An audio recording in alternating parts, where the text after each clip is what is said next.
Fala pessoal, tudo bem com vocês? Chega mais, eu sou o Chico Garcia, inscreva-se no canal e vamos juntos. Se inscreveu no canal? Falta muito pouco pra gente bater a meta de 1 milhão de inscritos. Rumo a 1 milhão e eu conto muito com você. Obrigado de coração a todo mundo que está se inscrevendo, que tá nessa corrente. Obrigado também pelo carinho na live que a gente fez depois do jogo com 25 mil pessoas simultâneas. Poxa, sem palavras para agradecer. O Pedro Henrique, ele com a personalidade dele, ele entrou para incomodar e ele confundiu a marcação do Palmeiras, que começou a ser incomodado de uma forma que não tinha sido no jogo ainda.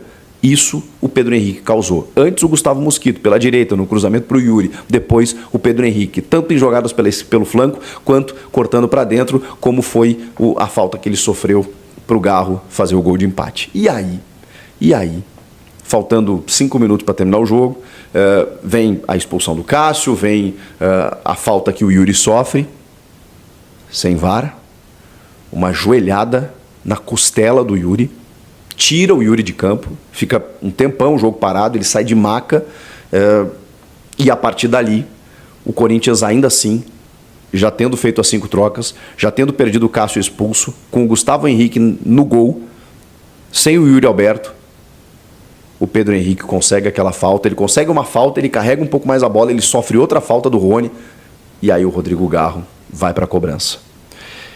Cara, é daquelas coisas que só o futebol consegue explicar. Não é comum um jogador do Corinthians fazer gols de falta, e é estranho eu dizer isso para um clube que teve Marcelinho, Carioca e Neto entre os seus ídolos. Mas o Rodrigo Garro parece ter incorporado, com o perdão da licença poética, a utilizar esses 2 exemplos, mas parece ele ter incorporado ali naquele instante o talento desses jogadores. E até o pé do Rivelino aí, se a gente quiser poetizar um pouco mais. Porque ele desfere um chute no ângulo, no limite entre a falsa segurança do Everton em achar que a bola ia para fora e a trave para ela morrer no fundo da rede. O Everton faz um golpe de vista completamente equivocado, está sendo muito cobrado nas redes sociais, porque o primeiro gol do Yuri, ela passa do ladinho dele, ele vem falhando, mas eu ainda acho que ele é um ótimo goleiro e que tem crédito.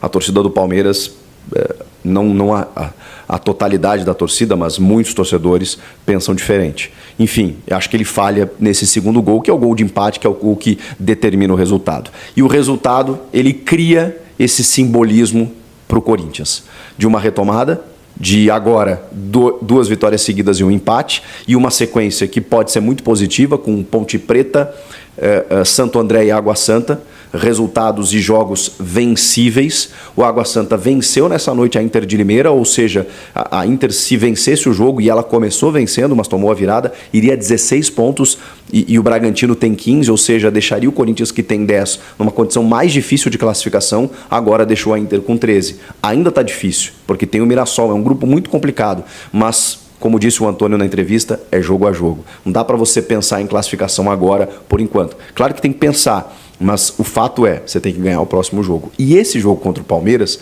o natural, e por tudo que falaram, era uma vitória do Palmeiras. Por tudo que o Palmeiras, inclusive, construiu no jogo. Isso não aconteceu. E é nisso que o futebol transforma, muitas vezes, um empate com um delicioso sabor de vitória. Pela forma como aconteceu e porque pode marcar um ponto de virada na história do Corinthians nessa temporada. Falando do Yuri Alberto, eu tentei colher algumas informações logo assim que terminou o jogo. Ele inclusive fez uma primeira postagem dizendo que estava bem, e depois eu falei com a assessoria de imprensa do Corinthians, que diz que ele saiu com uma proteção no local, mas que estava bem, ou seja, ele não estava precisando de uma ambulância, indo para o hospital, aquela coisa toda, não era uma situação muito grave, porém, ele foi ainda hoje avaliado, né, na madrugada, e foi constatada uma fratura no 8º arco costal, né? Publicou o próprio Yuri Alberto na sua rede social, confirmando que ele realmente teve uma fratura. Eu não sei realmente o tempo de tratamento, né? A gente vai ao longo do dia ter mais informações a respeito disso, mas é uma pena. Primeiro, porque o lance não foi punido com correção. O Murilo vai, obviamente não imagino aqui, não vou ser leviano a ponto de afirmar que ele foi para machucar o Yuri, mas ele foi com no mínimo, uma imprudência, uma temeridade acima do normal. ou uma força excessiva no lance, dá pra gente colocar assim, que é o que resulta o cartão vermelho, que poderia ter sido aplicado no campo e senão o VAR poderia ter chamado. A consequência, ela é muito grave, né? Então, isso significa que a força que ele utilizou na disputa, ela foi muito acima da que a gente considera normal. Então, ele tinha que ter sido expulso, o Murilo. E aí você tem um jogador que estava bem, que está marcando gols, que está se recuperando em relação à torcida, ao clube, à sua autoestima, e agora vai precisar enfrentar uma parada. É uma pena, é uma pena.